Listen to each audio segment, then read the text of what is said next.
So that's what I'm going to do, because I'm not going to participate in an unfair hearing where there's no jurisdiction. I will file another motion. Final comments here, because we got to move on. All right, next we have Leonard Blatt.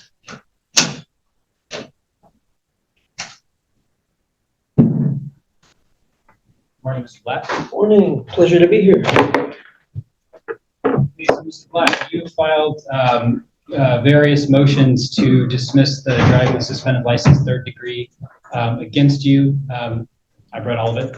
And we are getting kind of late in the morning here. Is there anything you'd like to say that is different from what, or that you'd like to highlight from the motions that you filed? Well, first, may I ask the court to identify yourself and the prosecutor? Certainly. I'm Court Commissioner Jacob Stillwell. Uh-huh. And prosecutor today is Ford Libby, Rule 9, supervised by Rosemary Fitzgerald. Okay. Yes. When the officer stopped me, he asked me for paperwork and simply accused me of a paperwork violation. He asked for three things: license, proof of insurance, and registration. Anyone who's engaged in a potentially hazardous activity like operating a motor vehicle has to have his paperwork in order, especially insurance, because he can cause damage with his car. Excuse me. Same thing is true with yourself, because being a judge is a potentially hazardous occupation because it involves violence. No one can be put in a jail cell without unwanted touching, and a lot of damage can come to people if a judge does something wrong. And as a person who has been through a family court and witnessed how unprofessional and out of control the judiciary is here in Washington, and I think you know that the reputation of the legal system in Washington is very bad. I mean, even at one point, the federal government had to come in and supervise and babysit the police because they weren't being controlled. So I'm going to just try to frame what I'm looking for. Because again, I did read what you briefed, and so maybe it would be helpful if sort of I outline my thinking here. I'll give you a chance to respond. I'll give the chance for the city of Tumwater as well to weigh in here. But let me just kind of start where I'm at. That sounds good to you. Sure. Okay. All right, because I know a lot of your arguments are sort of based on sort of overall authority to enforce these laws against you. So I'll sort of start there.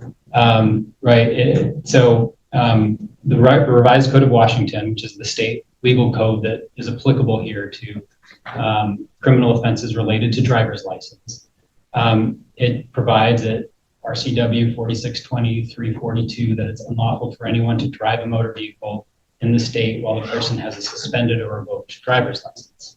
The allegations against you is that you were driving a motor vehicle on a public road with a suspended driver's license. Now, those are still allegations against you. That hasn't been proven. But the city of Tumwater is within its authority to pursue that prosecution because you were allegedly driving a car with a suspended license. And so I know you've raised a number of concerns around that. One of them being, right to travel. You do have the right to travel. You don't have a right in any particular mode of travel. So driving a car does trigger certain legal requirements. Excuse me. I've been in this court already, I think this is the 5th time, and each time I've heard the judge make the arguments that the prosecutor is supposed to make. In other words, the judge has been prosecuting. May I get back on track, because I was making a point. I was heading toward a point when you asked to interject. Sure. Okay, so we need to take care of some preliminary matters first. Just as I had to produce paperwork when an officer saw me, what he believed to be engaged in privileged activity, you need your paperwork in order too. And I just need to verify that your paperwork is in order. I am eager to argue my motions, and I'm eager to hear the prosecutor's response. But first, we need to know if you have your license to operate, which is your oath of office. That's analogous to a driver's license. It's because nobody has a right to be a judge. It's a privilege. And also your bond, your official bond through a surety company is analogous to insurance for a driver.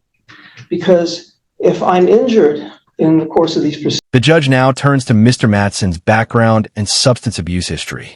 Although this is his first felony conviction, he has several prior misdemeanors and a long history involving cocaine, fentanyl, and painkillers.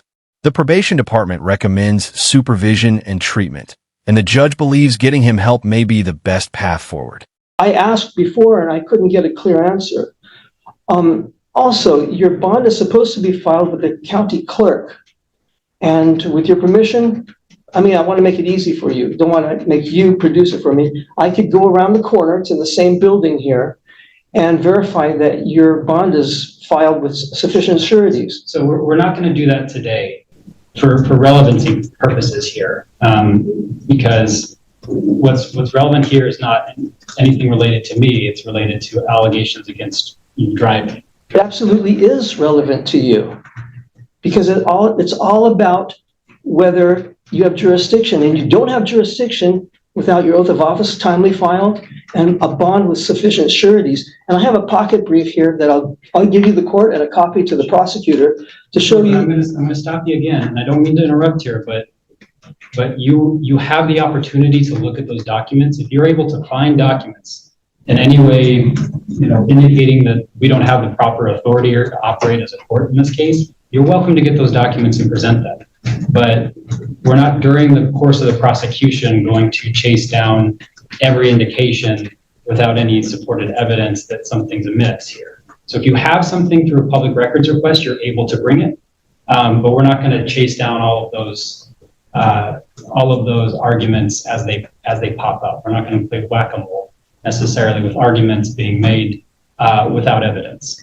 So if I've told the officer who stopped me that I have a driver's license, I have insurance, trust me, it's your job to go look for it, not mine to produce it, what do you think he would have done? Well, I don't know. I wasn't there.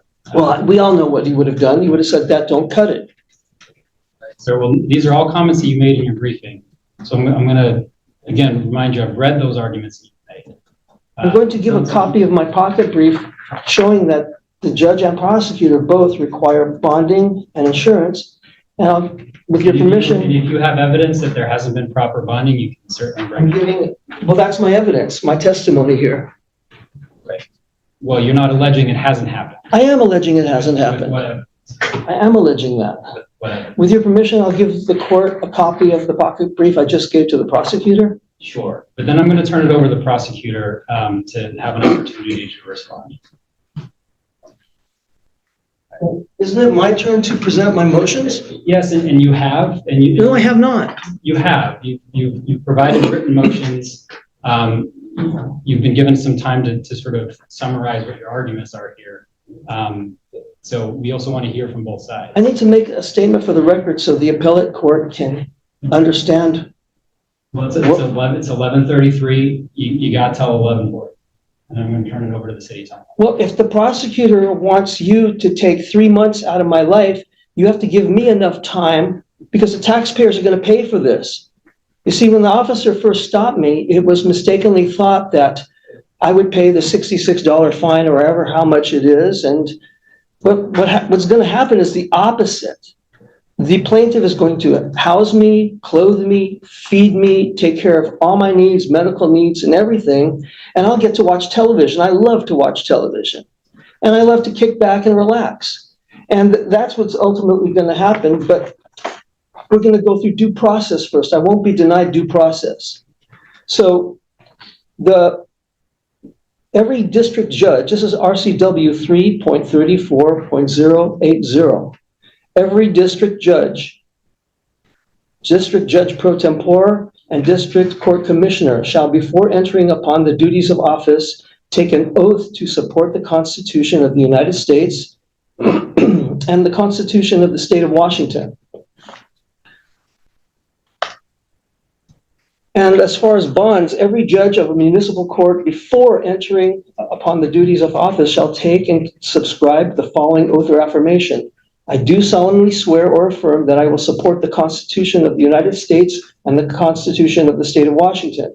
The judge shall also give such bonds to the state and city for the faithful performance of the judge's duties as may be by law, ordinance, or directed. The prosecutor's bond, every county official before he or enters the... The judge lays out the strict conditions of Mr. Mattson's probation. He must stay away from alcohol and controlled substances, submit to drug and alcohol testing, and complete substance abuse treatment when ordered. He is also required to pay court costs and other fees. The judge makes it clear that violating these conditions could bring much more serious penalties, including jail time. 080. As far as, so it's very, very important. It's not just a joke or something that's not important. It's very important that you have an oath of office on file, because from what I've observed in this court and many, many courts throughout the last 40 years living in this state, that judges hate to follow the Constitution. They despise it. So I need to ascertain that you have a timely filed oath of office. Now, I did make a public disclosure request for all the judges that might be operating in this court, and I have them here. I want to make sure your name is on it. I have an oath of office for a John Tunheim. It's not you, right? Remind you to, you've got till 11:40, 11:36. What if it takes longer? Because sir, I'm telling you again, I've read what you've written, and you're frankly not making arguments that are relevant to your prosecution. You're allowed to speak, but unless if you have evidence and if you have evidence there that you wanted to present to the court, you should look at it beforehand and then make an allegation. I did. Well, you're reading through the response to your Public Records Act. You said I should make a public disclosure request for your oath of office and bond, and that's what I've done. And here I'm going through it. Right, and you should go through it before the hearing. Well, I didn't know who you were until I just sat down here. Well, I didn't know who the prosecutor was. Your Honor, I don't want to belabor the point, but just to make sure that we're being as effective as possible here, this just falls outside the scope of today's hearing. I know. No, it does not, because my brief addresses the importance of obeying the Constitution of the United States and the state of And Washington. I can tell you, I have my oath of office. I took it a couple of weeks ago. Granted, I'm newer here, but I took it in this very room. Well, I could not find it unless it's here, because I was given all the oaths of every judge that could possibly be working here. That's what I requested. I also have an oath of office for, it's John Tinham again. He gave me a few. We are As going to far turn as it over at bonds- 11:40, just so you know. As far as bonds, Joel L. Lapierre is supposed to have a bond. That's not you though, right? What is your bonding number? I don't know. Off the top of my head. Okay, so before we can proceed, we have to take care of this preliminary matter. That's not true. Well, You are welcome to bring evidence that I'm not a correct judicial officer for this, but again, we're not going to play whack-a-mole. you're supposed to prove it to me, That's just not like I the was case. supposed to prove it to the officer that stopped me, that my paperwork was in order before engaging in a privileged activity. I certainly believe that, but that's not the law. You don't, can you cite the law then? Even after the sentence is announced, Mr. Mattson is not finished challenging the court. He questions the crime victim fee and once again raises his concerns about jurisdiction. The judge responds firmly, explaining that she is operating under the Michigan Constitution and that the victim rights fee is required by state law. With that objection addressed, the court moves to conclude the hearing.